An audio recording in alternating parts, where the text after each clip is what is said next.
왕이 돌아오는 날까지, 왕이 돌아오는 날까지라는 제목으로 하나님의 말씀을 전합니다. 디모데후서 2장에 보면 16절에 이렇게 말씀하고 있습니다. 망령되고 헛된 말을 버리라. 정신 나간 말, 망령된 말, 불경건한 말, 하나님의 말씀과 비슷한데 아닌 말. 여러분, 이런 말을 자주 듣다 보면 경건치 아니함에 점점 나아가게 된다. 여러분, 우리는 사람들의 그 어떤 말보다 하나님의 말씀을 앞서 들어야 됩니다. 하나님의 말씀이 나의 가슴에 자리 잡아야 됩니다. 하나님의 성경의 그 계시의 말씀이 나의 중심축으로 자리 잡아야 된다. 성경을 기준으로 사람의 말을 가려 들으시기를 바랍니다.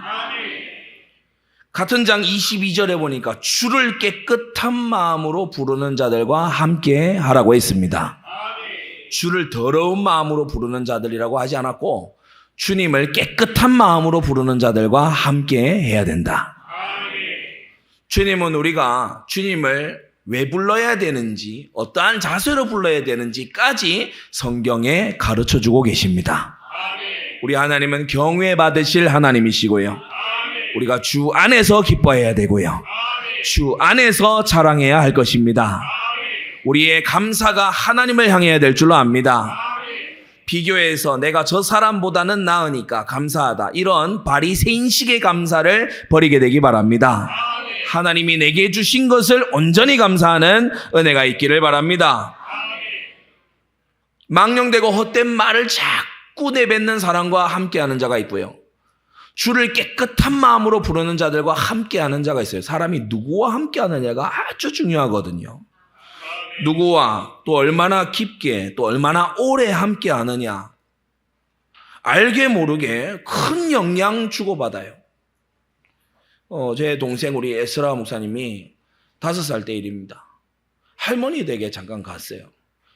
외할머니 댁에 잠깐 가서 뭐 있을 일이 있어서 잠깐 있는데 조금 외할머니하고 이제 붙어 있었죠. 그리고 집에 돌아와서 이제 뭘 읽어야 돼서 숫자를 읽는데 하나, 둘, 서희, 너희 이러는 거예요. 아니, 그게 아니고 하나, 둘, 셋, 넷이다. 알겠냐? 형 알겠어. 읽어봐. 하나, 둘, 서희, 너희. 얘가 어디서 이런 걸 알고 보니까 할머니가 늘 그렇게 읽으세요. 서희, 너희. 그걸 이제 길지도 않아. 한 달 정도 집중 훈련을 했거든. 그러고 나니까 숫자 읽는 게 이게 이상해지는 거예요. 할머니, 할아버지처럼 그렇게 애가 말투를 쓰고 그렇게 하는 거예요. 함께 하니까. 가까이 있으니까. 큰 영향을 알게 모르게 받게 돼요. 또 요즘 세대에 컨텐츠를 자주 접하게 되죠. 사람만 만나는 게 아닙니다. 책을 본다든지, 영상을 특히 본다든지, 노래를 듣는다든지. 우리 한국의 세계적인 가수, BTS. 보면은 그 가사가 완전 뉴에이지 가사입니다. 네가 신이 되고, 네가 원하는 대로 하고, 그런 가사거든요. 그걸 이제 멜로디가 좋고 가수들이 아주 흠모할 만하다 해가지고 그걸 계속 듣잖아요. 그러면 그게 나에게 자리 잡아요. 제작자의 사상과 세계관과 더 나아가서 그가 가진 영적인 배경들. 아시는 분들 아시겠지만 가수들이 히트곡 만들어내기 위해서 무속인을 찾아가죠. 막 귀신 나온다 하는 그런 곳에 가가지고 음반 녹음하고 그러잖아요. 그러니까 그런 영적 배경까지 더해서 아주 깊게 영향받습니다. 여러분, 유튜브에 아무거나 들어가서 아무거나 심취하는 그런 거 주의하시기 바랍니다. 영혼을요 오염시킬 수 있어요. 잠언 22장에 보면은 노를 품는 자와 사귀지 말며 울분한 자와 동행하지 말라고 말씀하고 있습니다. 사람이 죄악의 지속에서 노출되잖아요. 그것에 자극받다가 중독되고 더 나아가서 무뎌지기까지 되면은, 이제는 뭐 자극은 원래 더 큰 자극이 와야 이게 충족이 되거든. 우리 뇌에 도파민이 그런 식으로 작용을 한다고 해요. 뇌과학자들이 말하기를. 그런데 무뎌지는 지경까지 가게 되면 어떻게 되느냐? 성경에 나오는 롯의 딸들처럼 됩니다. 세상에 자기 아버지와 동침해가지고 모압과 암몬 족속이 나왔잖아요. 그러니까 그걸 자기 아버지 술 먹여놓고 자기 아버지하고 동침해서 모압과 암몬 족속이 나왔다니까요. 근데 그것을 이 자매가 부끄러움이 없어. 야, 우리 이렇게 하자. 무슨 사명 감당하듯이. 뭐, 그러니까 이게 완전히 소돔의 죄악에 무감각해진 거예요. 삼손처럼 됩니다. 삼손이 블레셋에 늘 가서 기웃거렸지요. 가사성에 가서, 오늘날 가자 지고 있는 그 북은 가사성에 가서 늘 기웃거렸습니다. 늘 창녀들 옆을 기웃거렸어요. 그러니까 이 삼손이요, 자신에게 주어진 사명은 다 망각하고 완전히 음란에 둘러 빠진 거예요. 압살롬의 무리들처럼요, 압살롬이 아버지의 후궁을 강간하고 아버지를 향해 칼을 빼들고 달려들고 이렇게 하는 것을 이 압살롬의 무리들이 보다 보니까 나중에 이 무리들이 아주 패역하고 권위에 대해서 우습게 알고 아주 막 사람들이 난폭한 사람으로 바뀌어 있어요. 왕이 돌아오실 때, 이따가 우리 20장에, 사무엘하 20장에 나옵니다만, 왕이 돌아오시는데 왕의 면전 앞에서요, 서로 막 욕을 하고 서로 비난하고요, 왕을 앞에 놔두고 막 서로요 막 싸우는 거예요. 이게 다 어디서 배운 거냐? 압살롬이 하는 짓을 보다 보니까 악의 단련이 됐어요. 우리 성도님들, 악한 데 미련하고 선한 데 지혜롭기를 바랍니다. 악한 데에 미련해 선한 데 지혜로워져야 될 줄로 압니다. 노를 품는 자와 사귀지 말며 울분한 자와 동행하지 마라. 함께하지 마라. 그 행위를 본받아서 네 영혼을 올무에 빠칠까 두려움이다 라고 했어요. 부모님들 자녀들의 친구를 잘 살피고요, 오늘 이 강단 말씀 통해서 여러분, 자녀들은요, 부모님이 누구랑 만나냐, 오늘 누구랑 너는 친하냐라고 했을 때 알 거 없어, 뭐 그런 거 왜 물어봐, 엄마가 말하면 알아, 그런 식으로 이상하게 하지 말고 여러분, 친구를 가려서 잘 사귀게 되기 바랍니다. 잠언 1장에요, 지혜의 근본을 9절에 말씀한 직후에 딱 처음 나오는 지혜의 가르침이 뭔지 아십니까? 내 아들아, 악한 자가 너를 꿰일지라도 쫓지 말아라. 이게 삶의 실천적 지혜의 제1단원, 제1강이 너 사람 잘 사귀어야 돼, 이겁니다. 신약 성경에서도 교회 안에서 만일 어떤 형제라 일컫는 자가라고 했죠. 세상 밖에는 악행과 음행과 이런 것들이 난무할지라도 세상이니까, 그러나 만일 형제라 일컫는 자가 음행하거나 탐남하거나, 이거는요, 탐남한다는 것은 막 빼앗고 훔치고 막 이런 거 말하는 것입니다. 우상 숭배를 하거나 후욕하거나 욕설을 막 하거나 술 취하거나 토색은 사기치는 걸 말하는 거예요. 토색하거나 하거든 사귀지 말고, 그런 자와는 음식도 함께 먹지 말라고 주님이 말씀했어요. 왜 그렇죠? 영향받아요. 사람이 선한 거는 배우고 익히고 기도하고 막 성령께서 감동 주시고 이래야 조금 돼. 근데 악한 건 어떠냐? 지나가면서 살짝 봤는데 이게 2년, 3년을 가요. 그렇게 된다니까. 여러분, 우리는 누구와 함께 하는가가 아주 중요하기 때문에 이번 한 주간 동안 여러분이 믿음의 사람들, 주를 깨끗한 마음으로 부르는 자들과 특별히 함께하게 되기를 바랍니다. 그런 자들과 친밀해져야 되는 거예요. 주님이 우리를 변화시키시잖아요. 어떻게 변화시키십니까? 함께하심으로 변화시키십니다. 마태복음 1장 23절에 아들을 낳을 것이다. 그 이름을 임마누엘이라 하리니 이를 번역한즉 하나님이 우리와 함께 계시다 함이라.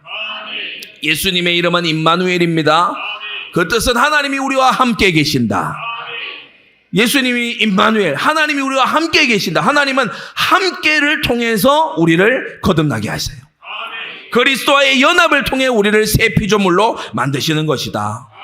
그러니까 이 함께라고 하는 게 얼마나 중요한지 알겠죠. 거듭난 신자는 하나님과 함께합니다. 성경과 함께합니다. 주의 몸된 교회와 함께합니다. 일부 때도 말씀드렸지만 열매 우리가 얘기하는데 정확하게 얘기하면 열매는 나무에 붙어 있어야 열매예요. 나무에 붙어 있어야 열매, 가지에 붙어 있어야 열매인 것이죠. 그리스도와 그의 몸된 교회와 연합될 때에, 다시 말해 정착될 때에 우리건 열매라고 할 수 있는 것입니다. 거듭난 신자는 하나님과 함께하기 때문에 우상을 멀리합니다. 요한일서 5장의 제일 마지막 최후의 결론부의 교훈이 뭐냐? 자녀들아 너희 자신을 지켜 우상에서 멀리하라고 말합니다. 우상을 멀리하시기 바랍니다. 비진리를 멀리하게 되는 것이다. 성경과 어긋난 비진리를 멀리해요. 세속을 멀리하게 되시기를 바랍니다. 일락을 즐기는 자는 살았으나 죽었다고 했어요. 여러분, 말초적인 그런 쾌락에 여러분 길들여져 있는 여러분 되지 마시기를 바랍니다. 제가 이 미디어와 인터넷이 쭉 등장해서 발전해 가는 것을 어느 날 기도하는 속에 쭉 이 미디어 현장을 한번 쭉 묵상을 해봤어요. 갈수록 말초적이에요. 이제는 사람들이 10분, 20분도 견디지 못해. 쇼츠 이런 짧게 이제는 뭐 어떠냐 하면은 끊임없이 스스로를 자극하는 자극 중독에 들어가 있어요.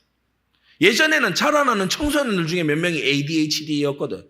지금은요 전 연령대가 다 ADHD, 집중 장애가 왔어요. 집중이 안 돼. 이 모든 문화가 성경을 펴서 읽기에 너무 어렵도록 우리를 몰아가고 있어요. 성도 여러분, 정신을 차려야 됩니다. 하나님의 말씀에서 멀어지려고요. 이 죄인들과 흑암 권세자 사탄은요 얼마나 악한 지혜를 동원하는지 몰라요. 악한 지혜들을 동원합니다. 할 수만 있다면 우리를 말씀에서 기도해서 떼어놓으려고. 우리에게 대적이 있음을 알고 우는 사자처럼 두루다니며 삼킬 자를 찾는 그 대적이 있음을 알고 깨어 근신하시기 바랍니다. 깨어 있으라고 했어요. 우리 주님도 사도도 우리더러 깨어 있으라고 말씀했어요. 정신을 차려야 돼요. 내가 하나님의 말씀을 봐야 되지 않느냐? 내가 하나님의 말씀으로부터 교훈받아야 되지 않느냐? 내가 지금 이럴 것이 아니고 기도해야 되지 않느냐? 이게 제정신 차린 거거든요. 거역자를 멀리하시기 바랍니다. 구리장색 알렉산더 같은 사람, 그런 이 후메네오와 빌레도 같은 이런 사람과 함께하면서 내 신앙이 잘 자라겠거니 천만의 말씀 안 되게 돼 있어요. 고라, 다단, 아비람, 온, 이제 명단이 쭉 나오다가 민수기 16장에 보면 신기해요. 고라, 다단, 아비람, 온 처음에 딱 얘기했는데 이 뒷부분에 가면 온이 빠져요. 온 이름이 안 나와요. 많은 사람들이 이제 추측하기를 온이 처음에는 못 모르고 함께 하다가 중간에 이거 아니구나 이래서 빠졌구나. 그렇게 이제 다들 봐요. 여러분 그런 은혜가 있게 되기를 바랍니다. 처음에는 나한테 막 잘해주고 막 나한테 막 와서 얘기해주고 얘기 들어주고 이래서 좋은 줄 알았어. 그런데 가만히 보니까 강단을 자꾸 거역해. 가만히 보니까요 하나님 말씀에 자꾸요 자기 입장 달고 토를 달고 자꾸 그래. 가만히 보니까 내가 이 사람 만난 이후로 내가 기도가 되던가? 이 사람하고 얘기를 하면서 내가 믿음이 자라고 있나? 가만히 보니까 아닌 거야. 돌아서시기를 바랍니다. 그런 관계에 돌아서야 되는 거예요. 멀리해야 되는 거예요. 크게 세 가지로 말씀을 받습니다. 첫째, 오늘 이 본문에 다윗 왕이 기환을 합니다. 요단강을 건너서 기환을 하고 있지요. 그런데 첫째, 기회주의자들이 등장하고 있어요. 기회주의자들. 기회주의자 어떤 사람 말하는 겁니까? 여러분도 잘 아시겠지만 이해관계에 따라서 내가 유리하고 불리하고에 따라서 신의를 버리는 자. 이게 기회주의자죠. 광야 교회 이스라엘이 그랬었습니다. 홍해가 갈라져서 막 지나갈 때요. 여호와와 같은 자 누구리요? 막 여호와의 뭐 병거가 막 무리를 밟는도다 하면서 막 외치고요. 막 나중에 일어날 일 생각하면 민망해. 막 그 정도로 막 칭송하고요. 막 앞에서 막 악기 잡는 여자들 나와서요. 막 오늘날 치면 워십 댄스 하고 그리고 막 노래하고 소리 지르고 환호하고 막 그래요. 야, 좀 목마르다 이러니까 세상에 쓴물이 단물이 되네. 그러니까 우리 여호와 하나님 최고.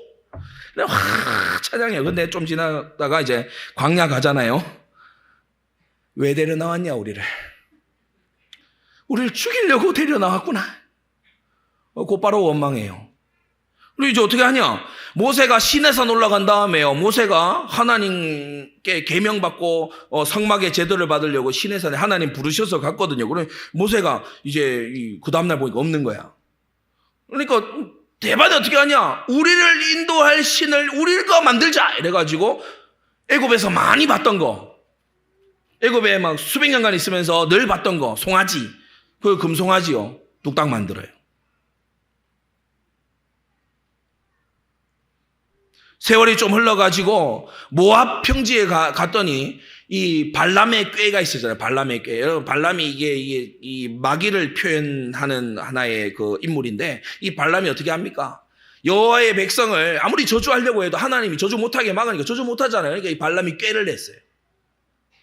여호와는 거룩한 하나님이니까 백성들이 죄를 지으면 여호와께로부터 맞게 돼 있다. 꾀를 냈어요. 그래가지고 이 모압왕 발락에게, 발람이, 거짓 선자 발람이 모압왕 발락에게 이런 이제 아주 꼼수를 이제 알려줍니다. 앞에다가 그렇게 음란 제정과 우상을 그렇게 축제를 열어라. 그러면은 여호와는 거룩한 신이라서 이스라엘이 그렇게 죄지으면 우리가 손안대도 하나님께서 치시게 돼 있다. 그러냐? 그래가지고 이제 그런 계획이 모압에서 실행이 된 거예요. 시딤에서 실행이 된 거예요. 그 앞에서 여성들이 나와가지고 춤추고 관능적인 춤을 추고 막요 이때까지 만나하고 메추라기만 먹고 왔잖아. 근데 막 그 앞에요 막 산의 진미를 막 갖다 놓고 그리고서요 막 우상을 갖다 설치해 놓고요 절하고 막 웃고 즐기고 막 기뻐하고 막 그렇게 하니까요 처음에는 약간 이렇게 어색해하다가 나중에는요 막 음행하고 막요 같이 뛰놀고 막 그렇게 이제 하는 거 있죠. 그리스도께서 십자가에서 사단의 머리를 박살내신 이후로 사단은 우리에게 지분이 없습니다. 뱀의 머리를 여자의 후손이 상하게 했어요. 골고다에서 그 일이 이루어진 줄 믿습니다. 그런데 발람 같은 꾀를 내요. 죄의 유혹을 덫을 갖다 놔요. 그래서 자꾸만 징계받도록, 자꾸만 죄로 미끄러지도록 그렇게 신자들의 삶을 시험하는데 여러분 죄를 죽이고 하나님을 순종하는 게 마귀 이기는 거예요. 마귀 백날 꺾어도 계속 죄 지으면요 계속 재앙 오게 돼 있어. 그리고 그게 마귀가 노리는 거고, 하나님을 순종하고 하나님께 복종하는 게 마귀를 떠나보내는 겁니다.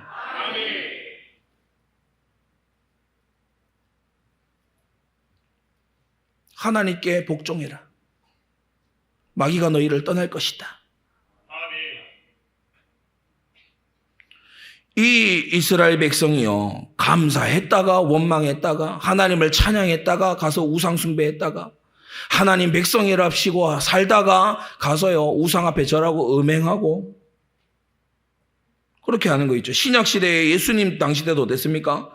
오병이어의 기적으로 막 5,000명 먹이고 이렇게 하시니까 임금 삼으려고 우리의 왕이 될 주 없어서.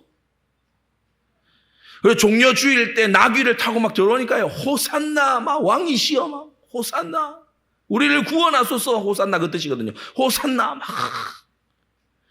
근데요 올해도 안 지났어요. 단 며칠 지났어.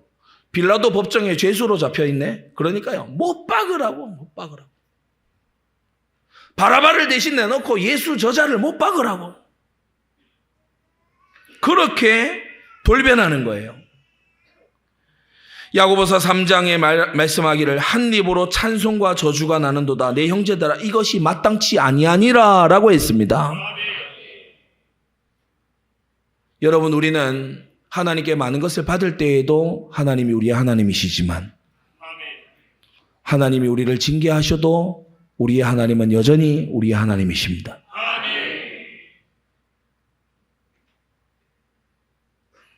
아무 걱정 없이 평안할 때에도 우리는 찬송하지만 걱정거리 같은 염려거리 같은 것이 앞에 온다 할지라도 우리는 찬송합니다. 그런데 이 시므이와 시바는 기회주의자들이에요. 다윗을 대하여 또 사람들을 대하여 이 시므이와 시바는 기회주의자예요. 첫째, 시므이 비열하고 간교하고 뻔뻔한 기회주의자입니다. 다윗이 압살롬의 난을 피해 쫓겨갈 때 이 시므이가요, 뭐 자기한테 손해되는 것도 아니잖아. 자기한테 뭐 나쁜 짓 한 것도 아니잖아요. 그런데 막 달려 나오면서 사무엘하 16장에 보면요, 막 달려 나오면서 연이어 저주해요. 그러면서 하는 말이 뭐냐? 피 흘린 자요, 비루한 자요. 비루한 자 이 말은 뭐냐? 아주 무가치한 개 같은 자, 뭐 이런 이제 상스러운 욕입니다. 우리 개역 한글 성경이 아주 이 품격 있게 번역을 해놔서 그렇지 아주 비루한 자야. 가거라 가거라. 이것도요 아주 수준 있게 번역을 해놔서 그래요. 꺼져라 이런 말입니다. 꺼져라. 시므이가 다윗 왕에게 지금 하는 언행을 보세요. 비루한 자야. 가거라 가거라. 근데 오늘 19장에 보니까요, 다윗이 돌아오네. 다윗이 돌아오니까요, 급히 가서 19장 19절 20절에 보면 내 주여, 내 주와, 여러분 참 사람이 나쁘고로서라도 이렇게 못하겠어. 어디 가서 숨었으면 숨었지 나쁘고서라도 못할 짓을 이 시므이는 합니다. 이 사람은 해요. 그 어려운 일을 해내. 대단한 사람이야. 왕의 종 내가 왔다. 내 주 왕을 영접하나이다. 꼭 이런 사람들 있죠. 약해 보이면요 무례하게 막 합니다. 멸시합니다. 막 비아냥대고요. 너 그것도 몰라 하면서요. 너 뭐 그래가 되겠어. 막 약해 보이면요 막 모욕하고 이렇게 합니다. 근데 강해 보이잖아요. 그러면 어떻게 하냐? 잽싸게 굴복합니다. 납작 엎드려요. 그리고요 비굴하게 막 비굴할 정도로 막 손이 발이 되게끔 막 앞에서 비빕니다. 그리고 마첨하고요 막 대단하시다 하면서 막 그럴 줄 알았다 하면서 그래서 막 아첨해요. 그리고 이제 뒤돌아서 어떻게 하냐? 시샘합니다. 이 시므이가 베냐민 사람 1,000명을 데리고 내려왔어요. 굉장히 열심을 낸 거죠. 1,000명을 데리고 내려왔어요. 요셉 온 족속 중 가장 먼저 내려왔다 했는데 그 말이 맞아요. 오늘 이 본문에 가만히 보시면 18절에 보세요. 왕의 가족을 건네려 하여 나룻배가 건너가는데 왕이 요단을 건너려 할 때에 게라의 아들 시므이가 왕의 앞에 엎드렸다고 18절에 말씀해요. 자, 강 건너가서 앞에 엎드렸어요. 그러니까 왕이 건너오시면은 우리가 맞이하자 이게 아니고 이 사람이 얼마나 적극적이냐. 왕과 이제 이 사람들을 강을 건너올 나룻배를 보내는 그 편에 타고 갔어. 타고 가가지고 왕이시여 내가 왔습니다.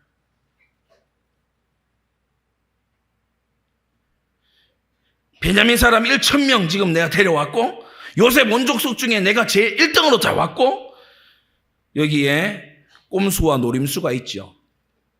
1,000명 데려왔고 내가 이렇게 데려왔으니까 이 사람들 앞에서 나를 처형하기는 어려울 거다. 이게 노림수예요. 뭐 이거하고 전혀 상관없이 고지고대로 하는 무장이 이 아비새입니다. 뭐 1,000명 데려 상관없어 죽어야 되는 거 아닙니까? 이렇게 나가는 사람이 아비새입니다. 단순한 사람이에요. 처벌을 어렵게 하려고 다 1,000명을 포진해서 온 거예요. 제일 먼저 또 왔어요. 명분을 딱 잡으려고 왔어요. 내가 제일 먼저 했다 이거지. 자기를 또 과시하는 것이기도 해요. 나 이 정도 동원할 수 있다. 이 정도 사람들이 나와 함께 한다. 그래서요, 자기를 또 과시하는 거기도 해요. 그러면서 이 사람들 7,000명이 또 증인들이 되기도 합니다. 다윗이 맹세하잖아요. 23절에 보면 시므이에게 이르되 네가 죽지 아니하라 하고 저에게 맹세하니라. 이 맹세의 증인이 1,000명이 넘어. 야, 봤지? 왕이 나 안 죽인다고 하고 딱 맹세하는 거 들었지? 다 봤다 이거예요. 그래, 나 이제 자유야. 이것을 노리고 1,000명을 데리고 제일 먼저 급히 내려온 거예요. 근데 이 사람이 하는 말을 보면 19절에 딱 첫 마디가 내게 죄 주지 마옵소서. 기억하지 마옵시며 마음에 두지 마옵소서.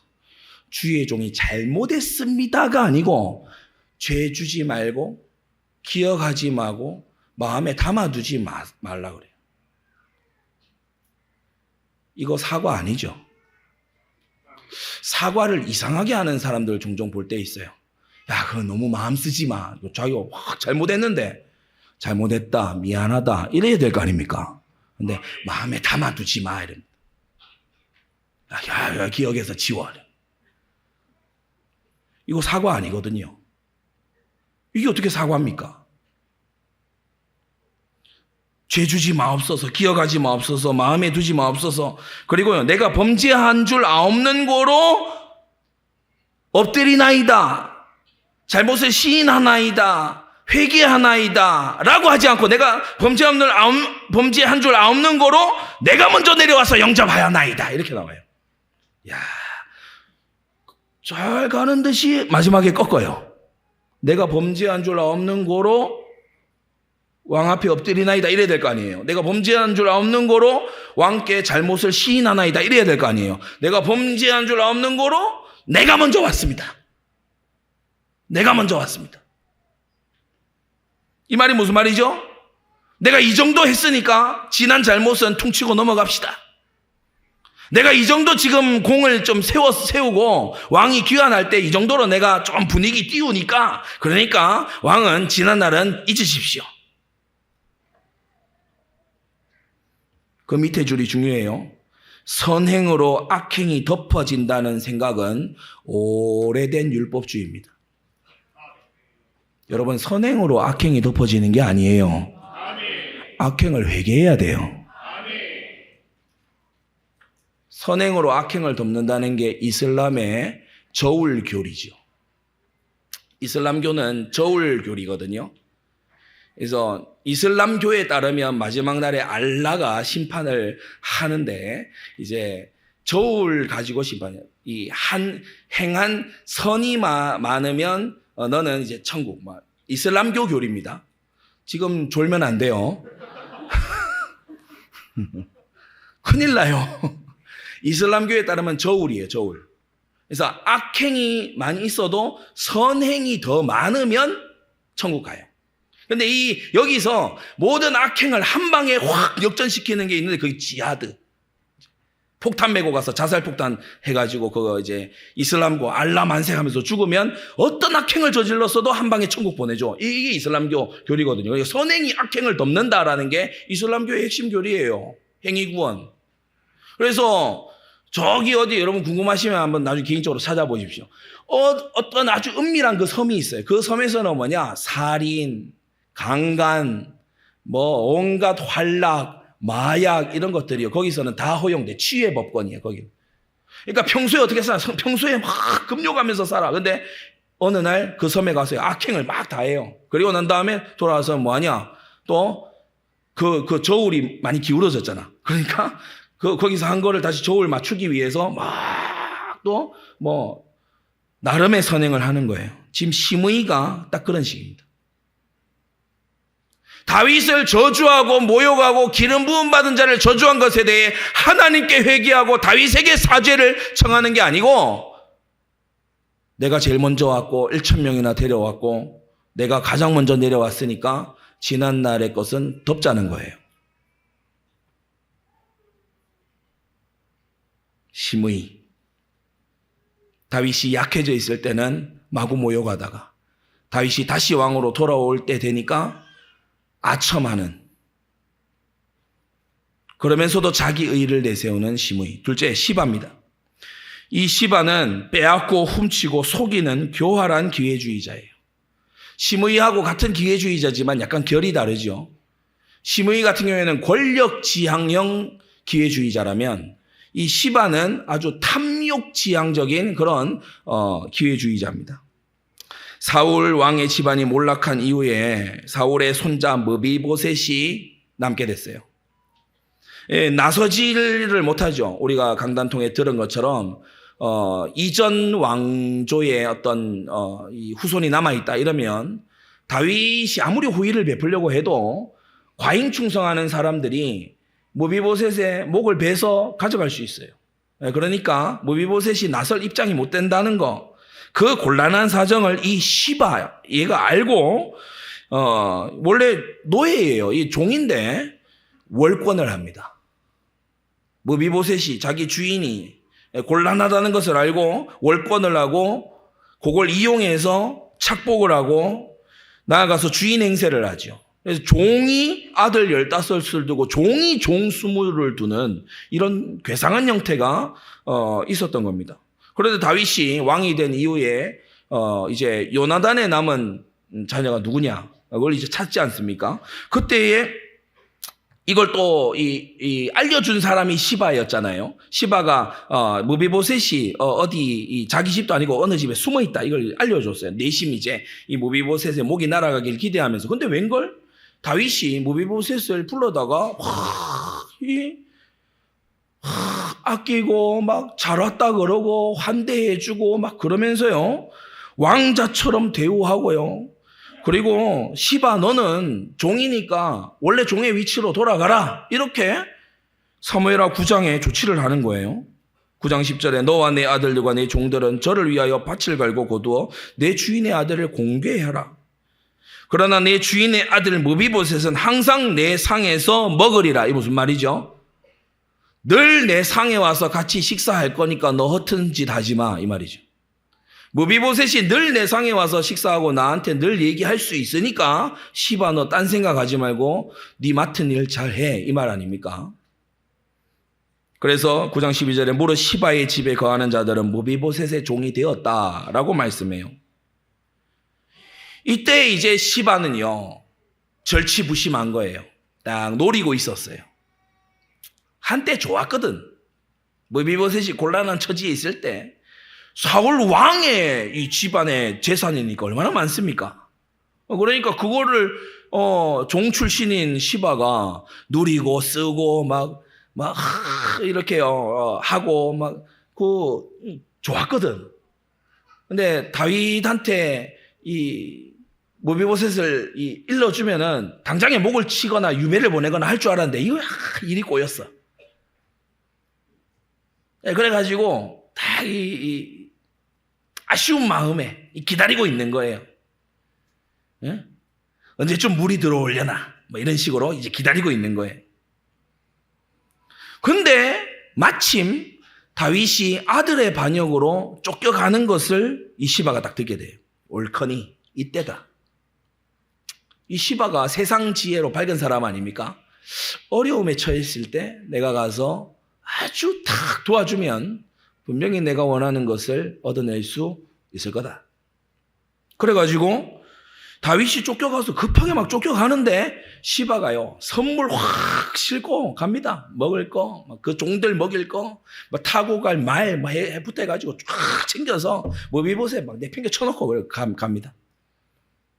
이 시바가요 다윗한테 가서 참 고단수입니다.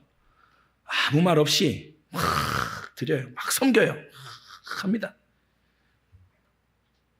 물어볼 때까지 해요. 막 다윗이 가만히 보니까 저 시바거든. 무비보셋 종이거든. 와가지고 앞에서 막 먹을 거 나눠주고 막 지친 사람들한테 물 주고 막 그러는 거예요. 막 섬기는 거예요. 되게 귀한 일을 하고 고마운 일을 하는데 근데 다윗이 생각날 거 아니에요. 네 주인은 어디 있냐? 시바가요. 대답이 준비되어 있어요. 내 주인은 오늘날 이스라엘이 내 아비의 나라를 내게로 돌릴 것이라고 그렇게 말하지 않겠습니까? 왕이시여.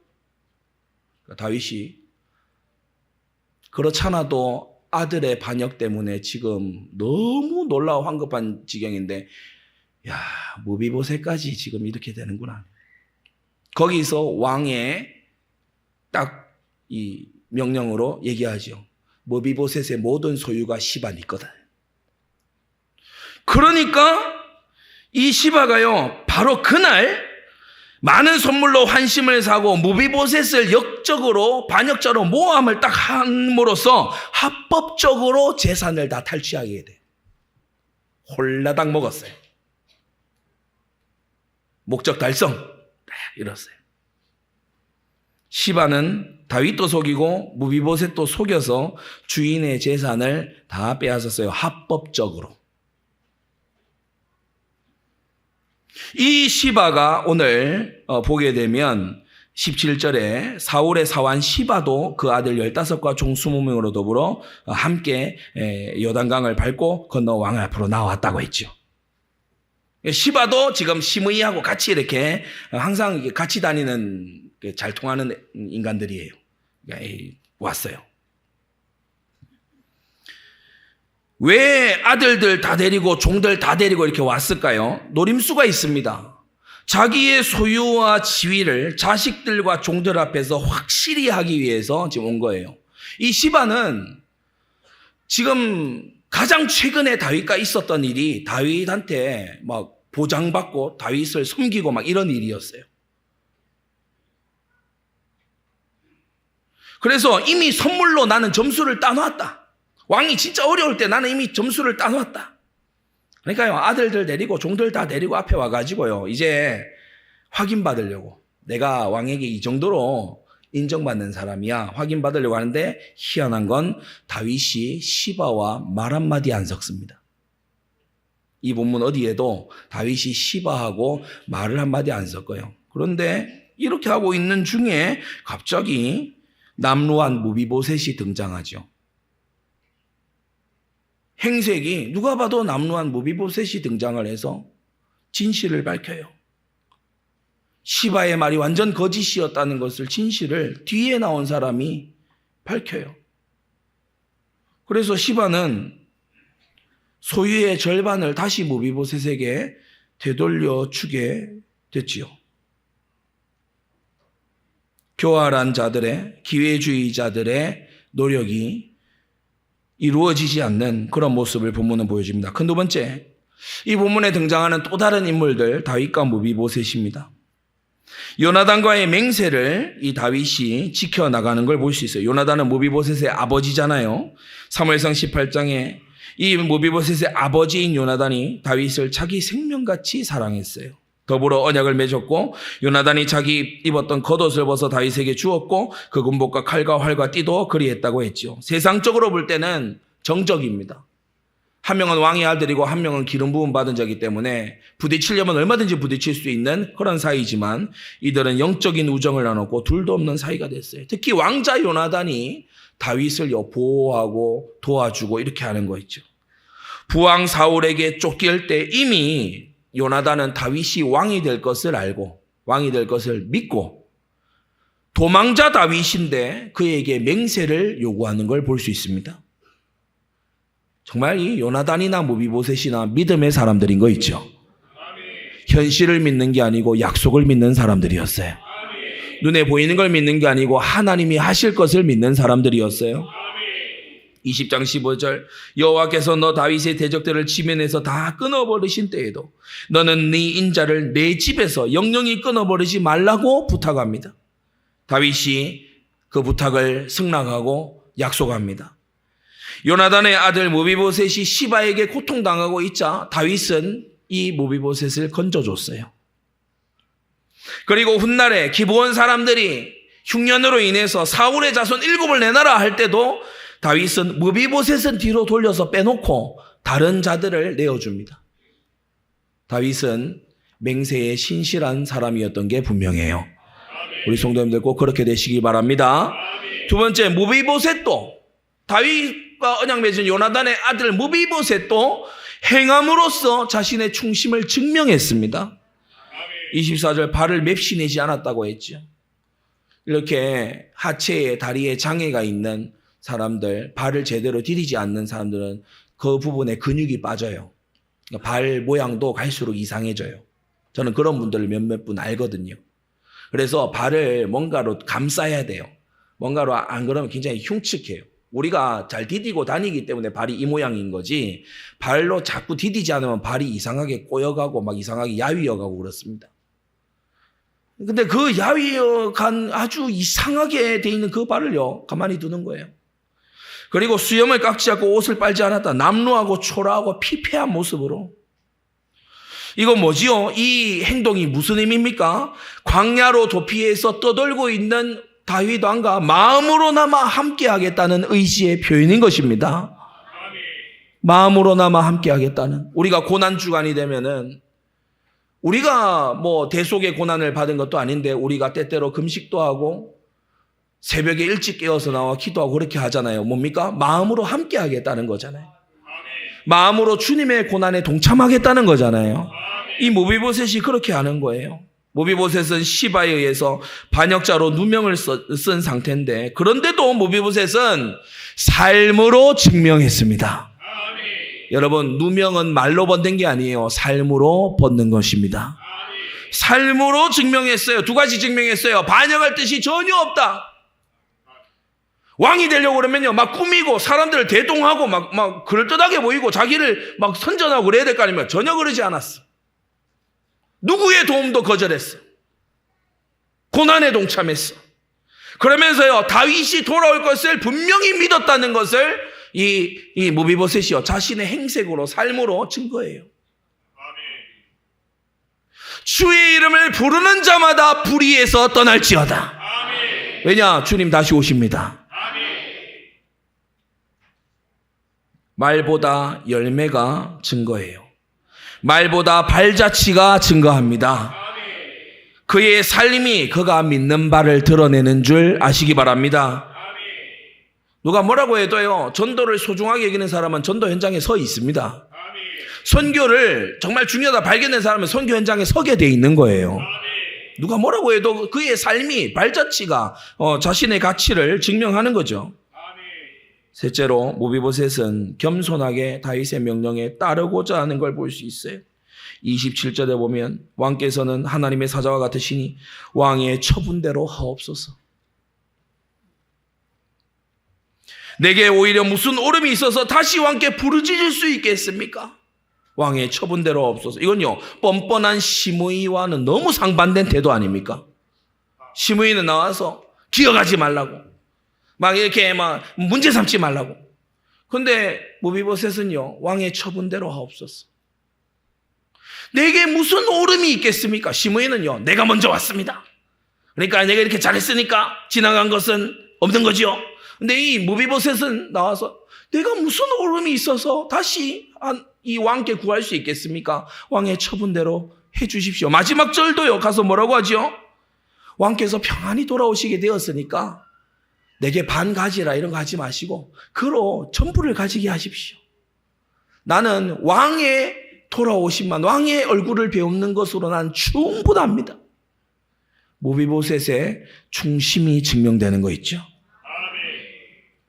다윗이 너는 시바와 밭을 나누라고 하는데, 이것은 적극적으로 따르지 않은 데 대한 다윗의 버리기도 한 동시에 간교한 시바와 떼어놓는 다윗의 작업이기도 합니다. 이전에는 시바 보고 모비보셋한테 가서 일하라 그랬어요. 이 모비보셋 공개하라 그랬어요. 근데 이제는 소유를 나눠라, 너희 둘이 갈라서라, 그렇게 이제 얘기하고 있거든요. 이 모비보셋에게는요, 교활한 시바가 떠나가 주는 게 복중의 복입니다. 다윗이 그거 해주고 있는 거예요. 예. 마지막 세 번째, 오후 때에 좀 더 자세하게 다루도록 하겠습니다. 왕이 돌아오는 날까지라고 했는데 우리에게도 돌아오실 왕이 있음을 믿습니다. 세상에는 기회주의자들이 득실거려요. 물들지 않게 깨어있게 되기 바랍니다. 세상 사람들 어떻습니까? 약해 보이면 무례하게 하고 멸시합니다. 강해 보이면 비굴하게 하고 아첨합니다. 뭐 얻어낼 거 없는가, 뜯어먹을 거 없는가 살펴봅니다. 징벌이 늦고 악에 대해서 기다려주고 기도하고 있으면요, 더 악행에 담대해져요. 그게 악인들의 모습이거든요. 우리 성도님들은 절대 힘을 가진 임마누엘의 사람들이면서 동시에 겸손한 자 되시기 바랍니다. 섬기는 자 되시고요, 증거하는 자 되시기 바랍니다. 복음으로 행복해진다. 막 고질적인 문제가 해결이 됐다. 막 응답이 왔다. 그러면 사람들이 기뻐하고 함께해요. 그런데 복음 때문에 너 죄를 죽여야 되지 않냐? 의의 고난을 이겨내야 된다. 헌신 충성해라 그러면요. 도망가요. 그게 나일론 신자들의 모습이거든요. 로마서 8장에 자녀이면 또한 후사 곧 하나님의 후사요 그리스도와 함께한 후사니 우리가 그와 함께 영광을 받기 위하여 고난도 함께 받아야 될 것이라고 했습니다. 자, 두 번째로 왕의 돌아오시는 날 두 부류로 딱 나뉘어요. 시므이 시바 같은 사람이 있고 무비보셋 같은 사람이 있어요. 자기의 의를 여전히 내세우는 사람, 왕의 공의에 부탁하는 사람, 거짓과 도둑질을 회개 전혀 안 하는 사람, 자신을 낮추는 사람, 자기 유익을 여전히 구하고 있는 시므이와 시바 같은 사람, 왕과의 화목을 더 중요시한 무비보셋 같은 사람. 마태복음 25장에 보니까 10처녀가 나오는데 기름 없는 그런 처녀 5이 있고 기름 잘 준비한 그런 5처녀가 있다고 했는데 우리 성도님들은 잘 준비하시기를 바랍니다. 작은 세 번째, 다윗보다 더 지혜로운 왕이 와서 심판할 것이다. 짧게는 솔로몬이고 크게는 우리 주 예수 그리스도십니다. 다윗의 아들 솔로몬이요 나중에 시므이를 처형해요. 맹세했지 않습니까? 23절에 맹세했지 않습니까? 솔로몬의 지혜로 맹세를 추가를 해요. 시므이 너 예루살렘에 와서 살아라. 이러니까 수도 예루살렘 좋아. 그래가지고 들어와서 이제 살아라 그러니까 들어왔죠. 근데 솔로몬이 조건을 내걸어요. 너 예루살렘에서 사는데 예루살렘 안에서만 살아야 돼. 기드론 시내 건너가면 너 죽어. 뭐요? 뭔가 쎄하긴 한데 좋다 이거예요. 뭐 예루살렘에 다 있으니까 뭐 종 보내가지고 구해올 거 구해오면 되고 뭐 예루살렘이 최고인데 뭐 좋다 이거지. 근데 이 시므이가 어느 날 종들이 애굽으로 도망을 갔네요. 얼마나 악독하게 또 했으면 종들이 도망을 가겠습니까? 그런데 그걸 쫓아가다가 정신없이 쫓아가다가 기드론 시내를 고막 건너갔어요. 예루살렘을 벗어났어요. 솔로몬이 불러다가 너 내가 건너가면은 죽는다고 했을 때 너 맹세했지? 여호야다 보내서 처형하는 거예요. 시므이가 그렇게 최후를 맞이합니다. 신실한 무비보셋의 후손이 번성하도록 하나님이 해주시는데 그 아들들 자손들 가운데 용사가 150인이나 나오게 되었다. 여러분 더 지혜로운 왕께서 더 높으신 왕께서 다스리고 계십니다. 주님께서는 마지막 날 심판을 그 아들 예수 그리스도께 맡기셨어요. 인자가 마태복음 16장 인자가 아버지의 영광으로 그 천사들과 함께 오리니 다윗이 귀환하여 오는 것처럼 우리의 왕 예수 그리스도께서 그 천사들과 그 종들과 함께 올 것인데 각 사람의 행한 대로 갚아 줄 것이다. 그래서 시므이와 시바처럼 그렇게 기회주의자로 살 거냐 아니면 무비보셋처럼 충심을 증명하면서 살 거냐 돌아오실 왕 앞에서 어떻게 살 건지를 오늘 정말 마음에 담게 되기를 바랍니다. 결론입니다. 왕이 오시는 날이 다가옵니다. 초대교회 때부터 지금까지 정통기독교는 항상 우리의 왕 예수 그리스도가 다시 오실 것이라고 외쳤고 믿었고 기다렸고 준비했습니다. 그날에 형벌과 진노가 있고 상급과 칭찬이 있을 것입니다. 이것을 모르는 자, 이것을 알고서도 무시하는 자는 지금 삶을 간교하고 뻔뻔하게 살지 모릅니다. 없어질 것에 집착하면서 거짓되고 훔치면서 방탕하게 살고 있을지 모릅니다. 그러나 그날이 온다는 것을 분명히 아는 사람은 이렇게 살지 않는다는 겁니다. 여러분이 조심 없이 마지막 날을 두려워하지 않는 자와 가까이 하다 보면 물들고 깨어있지 못하면서 이런 자들에게 이런저런 말 듣다 보면 영향받고 그런 자들을 영원한 생명의 세계로 살리고 있지 못하면 나 자신도 시들어가고 어느샌가 주님의 다시 오심을 기억하지 않는 그러한 자가 된다는 것을 명심하시기 바랍니다. 하나님은 모든 행위와 모든 은밀한 일을 선악간에 심판하실 것이다. 기도하겠습니다. 거룩하신 아버지 하나님, 왕이 돌아오는 날까지 기회주의자로 살았던 심의와 시바가 있었습니다. 이들은 돌아오신 왕 앞에 자신들의 입장을 내세우며 복을 바랬지만 심판을 맞이하고 말았고, 무비보셋은 비록 어려운 상황이었지만 왕을 향한 변함없는 충심을 증명하여 그의 자손들이 복을 받는 것을 봅니다. 거룩하신 아버지 하나님, 우리의 왕 예수 그리스도께서 다시 오시는 그날에 우리가 무비보셋처럼 왕의 인정함을 받는 주님의 일꾼들 되도록 역사하여 주시옵소서. 예수 그리스도의 이름으로 기도드리옵나이다. 아멘.